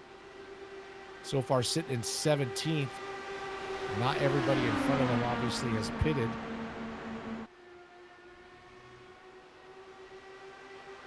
Jason Galvin taking over the lead spot. He is not pitted either. So he's had a pretty good race today. He started 15th. We've seen him up there at the top, 5 to 8, right around there most of the time. I want to give Andrew Casellas and Adam Blockers muscled their way up to the front after falling back a little bit, but they have yet to pit as well. So far, Jason Galvin staying out there. Nobody else coming down pit lane at the moment. Everybody's going right to the end, take less fuel. It's going to make Chris Stouffer, Nathan Lewis, and Josh Chin maybe just a little bit nervous, but maybe they pitted maybe a little bit early because as this run goes on, their tires are going to be not so good, and they're not going to be able to make the moves that they were making earlier. Looking right now, comparing lap times, Chris Stouffer last time by was a 42.2. Jason Galvin was a 42.6. So he's losing tenths right now to at least the leaders.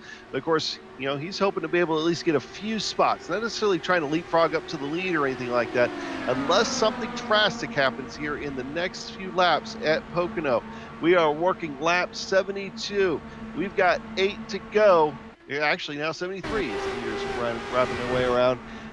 This thing's going to come to an end here very quickly. Lots of things are going to come play out here in the next few minutes as well. Definitely don't want to leave this one. Definitely not a for sure thing at all here, as you watch Jason Galvin lead this thing around. Brandon Lipkeman from second place is going to give up the ghost. He's going to be coming down pit road. Stephen Larkamp, it's the fastest lap of the race so far. I just want to throw something out there, is that I'm looking at the pit stop. Galvin, Kinsella, and Blocker all have 23 laps on their fuel. I think we had some yellow flags in there.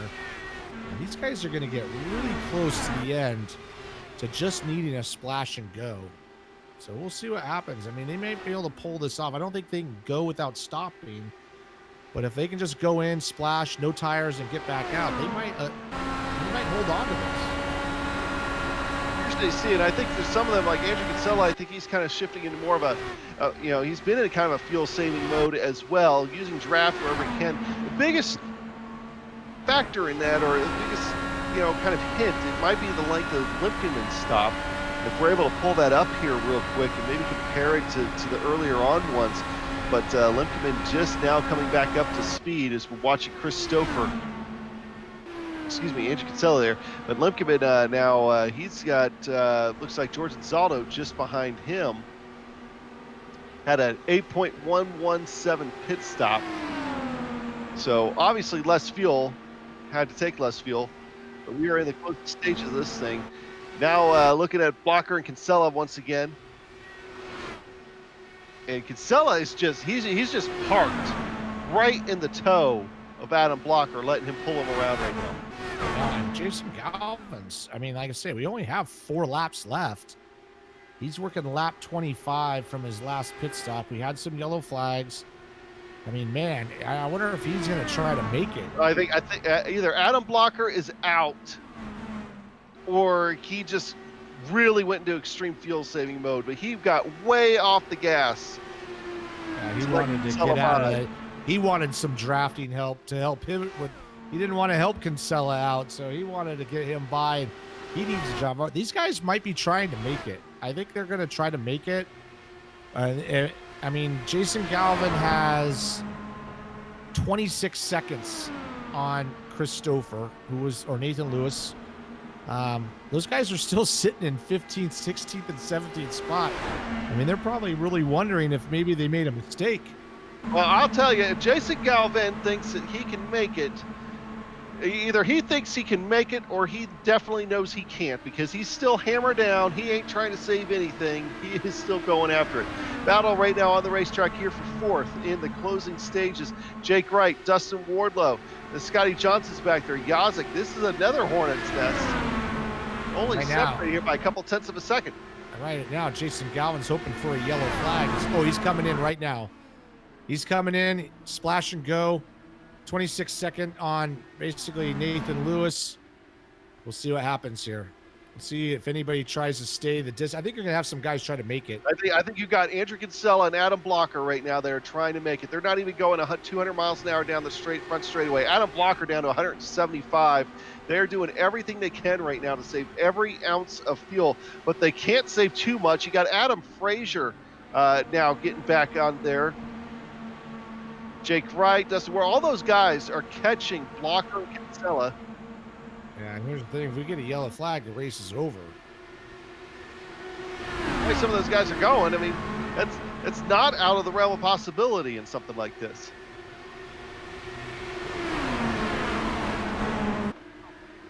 We're going to be staying right here, depending on what happens. Will they make it? Will they run out of fuel? We're going to find out. We just hit 2 to go at Pocono. They only got a little bit to go, but now everything is out the window. Adam Blocker and Andrew Kinsella having to be on the gas to try to outrun the likes of Yazik, Jake Wright, Mike look Rigney. At the pack behind those guys. I think Andrew Kinsella's in trouble. He's fallen way back. Adam Blocker's picked up the draft of Adam Frazier. Adam Frazier's going up high to maybe try to get him to go by him. But it looks like Adam Blocker might be out of gas. He's slowing way down. Here comes Brian Yazik right to the front. Bringing along Mike Rigney with him as well. So Yazik just went from, I believe, 7th place up to 1st in that one lap. Everybody trying to do what they can to try to stay in some sort of draft. Will they make it or won't they make it? We're on the white flag lap now. And Mike Rigney is taking the lead. Brian Yazik's falling back. I think Mike Rigney might be able to pull this one out as he is pulling out ahead. He has plenty of fuel, I guess. He's probably hoping at least he can coast across, but he's not lifting. Brian Yazik is backed off, and he's getting swallowed up. There goes Adam Blocker. Yazik's out. Yazik's out.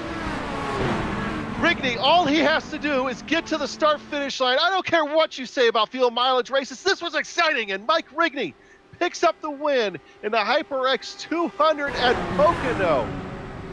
He outlasts everybody. Second. And you want to look at the first 3 guys. First, second, and third started 32nd, 31st, and 30th, and 4th place started 28th. Our pole sitters finished 5th. That shows you it's not how you start, it's how you finish. That was pretty nice. And they were able to get their fuel tanks to last them the longest. A lot of chaos at the end of this thing. Man, I've got to take a breather. When we come back, we'll talk to your podium here at the HyperX Pocono 200. Congratulations to Mike Rigney for finishing this one. We'll be back for the HyperX post-race show after this.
Some people hate fuel mileage races. I, for one, think it's still racing. You still have to play the strategy of making sure your fuel tank lasts you as long as humanly possible.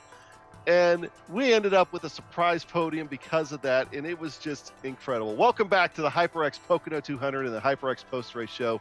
The Lionheart Racing Series is powered by HyperX, and when you're trying to claw your way to the top of the podium, it pays to have an ultra-comfortable, high-quality headset. It gives you the audio information you need to grab that checkered flag. From high-performance DRAM and SSDs, outstanding microphones, accurate mics, responsive keyboards, to their legendary cloud line of gaming headsets, HyperX makes the gaming gear you need to succeed. Casual or pro, no matter your creed, color, or culture, we're all gamers, and HyperX is always ready to game. Use promo code LIONHRT15 at hyperxgaming.com. Now, here's the turn racing finishing order. Mike Rigney, the double zero, the Buckshot coming away with the win here for today. I think he was in last place out of the cars that were running with about 20 laps to go, and plays the cards right, does everything right in the final stages, comes away with the win. Scotty Johnson getting a great second place, and Adam Frazier coming home, rounding out the podium at Pocono. Bart Workman in fourth position. I could be wrong, but that might be Bart Workman's best career finish here in the Lionheart Racing Series. Adam Blocker in fifth, Jay Brandt in sixth, Dustin Wardlow in seventh, Chris Lanini in eighth, Brian Yazik in ninth, Nathan Lewis, who we thought might actually win this thing if everything cycled through, but it didn't, along with Chris Stouffer. That was a crazy one, Richie. Yeah, Nathan Lewis in 10th. I was just about to say the same thing. Chris Stouffer in 11th. Those guys with Joshua Chin were way out in front and pitted, and then they thought it might cycle, and it didn't. We got Steven Larkamp had a good recovery from an incident early on, comes home 12th. I mentioned Josh Chin in 13th, Joe Branch 14th, Brian Beard 15th, Ron Hacker 16th, Jason Galvin, who I thought might be able to make it, but he obviously couldn't, 17th, Brandon Linkerman 18th. George Anzaldo ran up front, started 27th, finished 19th, still a good run for him, and James Grahula rounding out the top 20. I'll grab the rest of the finishing order here. 31st, or 21st, Jake Wright, Holmes, Cohn, Kinsella, Goodman, Ryman, Ken Hacker, Connor Harrington saw his tough break, Tyler Graff, his tough break, David Martinez also with the tough break. They ran out your top 30. Tony Showen and Brian Carey were your first retirees of today. And this was an exciting one. It was a great race. And now we're going to have to bring in the winner of today, and Mike Rigney coming away with the victory. And I'm going to throw it over to Richie and let him catch up with Mike in victory lane. Yeah, Mike, I'm ashamed to say we didn't really even talk about you guys most of the race. Then all of a sudden it was all happening. At what point did you think, you knew you could make it? Honestly, Richie, the very last lap when my spotter said go, that's 100% spotter. All I did was drive the car, and my spotter did all the fuel management and told me when to go, told me when to let off.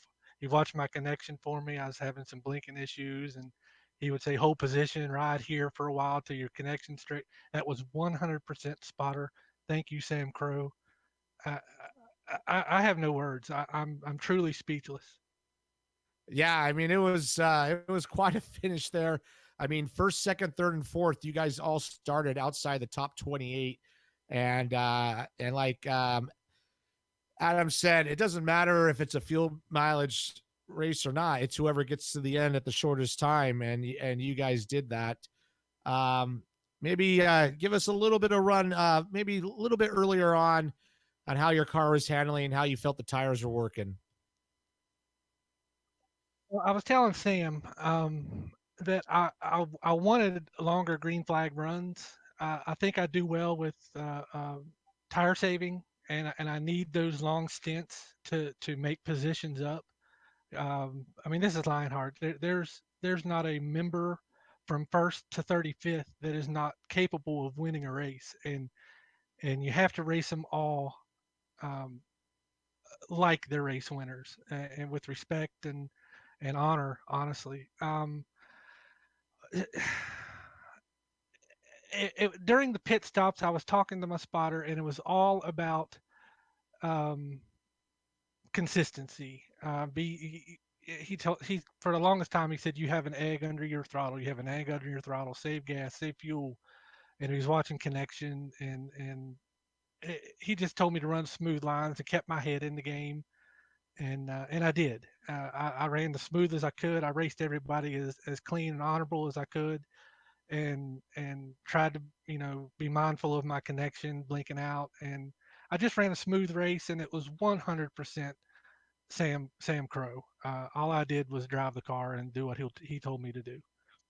Well, man, congratulations on getting that first win. It's going to feel good. Anybody you'd like to thank? I mean, obviously you're going to thank Sam Crow, but anybody else that helped you out along the way?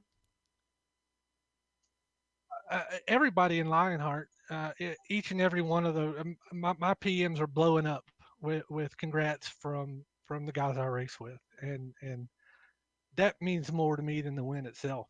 Is I've earned a little bit of some of these guys' respect. I mean, this is Lionheart. It's top tier, and the race win is there was a lot of woohoos and heck yes when I was found out I was in the lead, but you got to thank Lionheart for giving me the shot back in 18. Um, all the sponsors that came on board to promote the league, HyperX, I use their headsets. I mean, how awesome is that? Um, my spotter, Sam Crow, thank you, buddy. It's all you. My fellow teammates outside of Lionheart that talked to me. Um, Sam Crow, obviously, John Van Bareilles, Greg Evans. I learn more from those guys each week. Um, just listening and doing what they say. But it's all Sam Crow, 100% Sam Crow. I just steered the wheel. That's awesome, man. Well, enjoy it. You got. We're gonna see you back here next week, and man, congratulations. Thank you, Richie, and thanks GSRC for the awesome broadcasting that you guys do. It's not unappreciated, and it does not go unnoticed. Thank you, guys. And there's our winner, Adam. Yeah, Mike Rigney, terrific win here for today. And hey, can't discount Scotty Johnson coming home with the second place finish, starting 31st on the field for today. Scotty, I'm going to ask you the same question that Richie asked Mike. When did you realize that you had enough to make it the rest of the way and potentially have a shot at this thing? On that last caution when we dove into pit road, our whole team went in. So we started, at least I started saving right away from the first lap. And I was just watching my telemetry to see if I had enough to make it. And I was good to go until all those other guys had to start pitting and I lost the draft. And then my telemetry started going backwards and I thought I was screwed. And then I got pinned about 2 laps to go. I got pinned behind some Mega Savers against the wall. And that's when Mike, I think, went by. And I thought I was going to get a top 10. And the relative started flashing so fast on the last 200 yards that I'm ecstatic with a second. Oh man, I don't blame you at all. Now I've got to ask you, how much did you have left at the end? I started to sputter by the time I passed pit entrance. Oh, okay. Well, man, great run for this. I mean, you were in the back. You had to avoid a few things earlier on, so able to come away for the most part without incident. And now, you know, this has got to be a big confidence booster as you go into Iowa. I mean, how are you feeling now that you've kind of have that podium under your belt? I don't know. It's a fuel strategy races and helped me out a little bit. I'm not a fast guy. I'm not a fast qualifier, and that really kind of pins me back. Today, I intentionally went to the back because I didn't have a chance to practice much this week. So I like Iowa. It's a good track. I like that track. So I feel okay. All right. Well, hey, Scotty, once again, man, congratulations on the second place finish today. Great run. Anybody you'd like to thank here real quick? I'd just like to thank the Skidmark Motorsports team and HyperX for supporting the league, and just want to also congratulate Mike on a great first win. Scotty Johnson, ladies and gentlemen, coming home second here today in the HyperX Pocono 200. And as we brought up to you in the first caution, of course, racing tonight with heavy hearts. And we want to bring in our very own Samuel Ryman, who knew L. Bryce Whitson very well. And, you know, kind of just turn the mic over to him, let him talk here for a few minutes. But Samuel, thanks for joining us.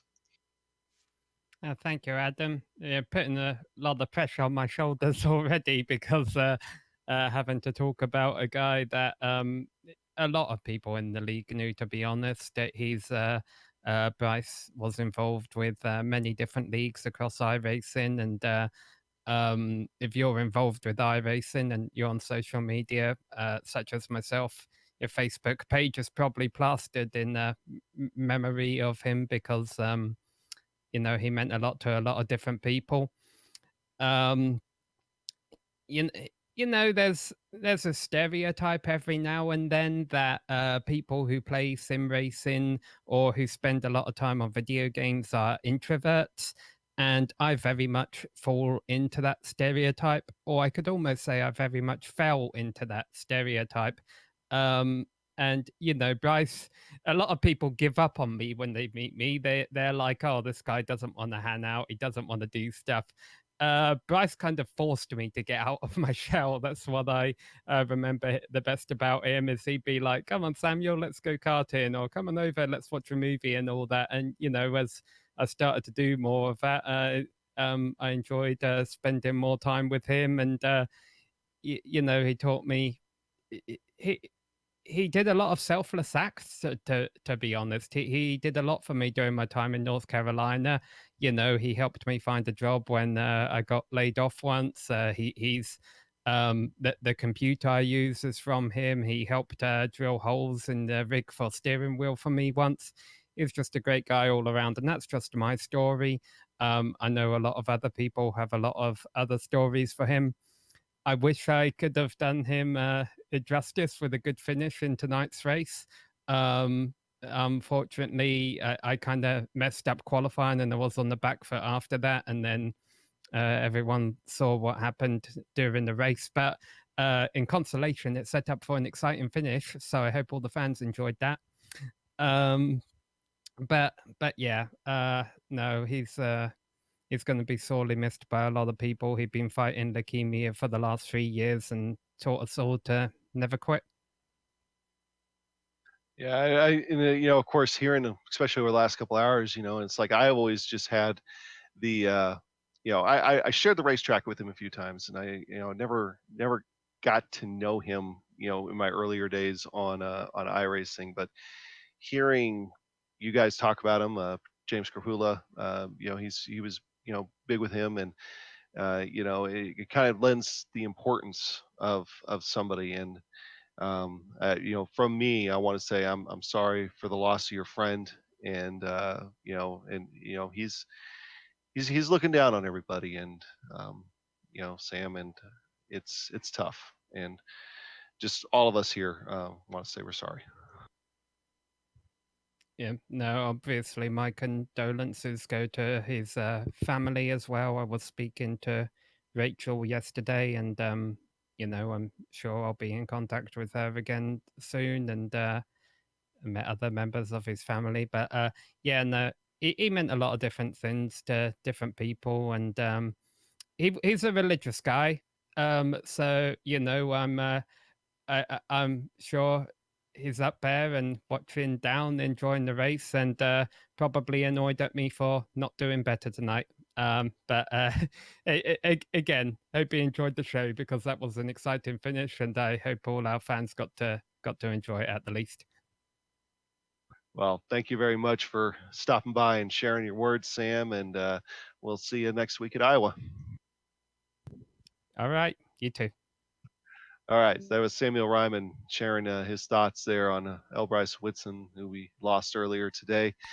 And once again, condolences from all the GSRC family goes out to him and his family. So it's kind of a somber note to end such an exciting race. But even then, Mike Rigney coming away with his first win, that's the kind of thing that Elbryce Whitson would have loved to have seen, as Mike Rigney celebrates the Sim Experience victory lane. To help you get there, check out the Sim Experience AccuForce steering system. It has the most advanced tuning features on the market. The AccuForce Direct Drive is second only to the real thing. See the entire Sim Experience line of products at simexperience.com. The Lionheart series also wants to thank the title sponsor, First Medical Equipment. They've been the source for medical supplies and equipment in the Burlington, Iowa area for years because of their superior commitment to provide the best absolute in product quality and customer service. HyperX. Whenever you play, however you play, HyperX knows we're all gamers. Use promo code Lionheart15 at hyperxgaming.com. Sim Experience, second only to the real thing, simexperience.com. Buttkicker, bring more realism and immersion to your sessions. Use promo code LION2020 at thebuttkicker.com. To contact any of the sponsors you see on your screen, head on over to LionheartRacingSeries.com. The original music on every GSRC broadcast comes courtesy of June Lalonde. See the screen for contact info. On the screen now are also some of the other companies, equipment, and software that made this broadcast possible. The Lionheart IndyCar Series returns 1 week from tonight on August 26th for round 12, and that'll be the first Metal Equipment Victory Lap celebration at Iowa Speedway. GSRC and IESN will be there to bring you all the action. We hope you join us. For more information about GSRC, including a complete list of future broadcasts, you can find it all at globalsimracingchannel.com. We're also on Facebook at /Global Sim Racing Channel, Twitter at GSR Channel, Instagram at GSRC_Graham.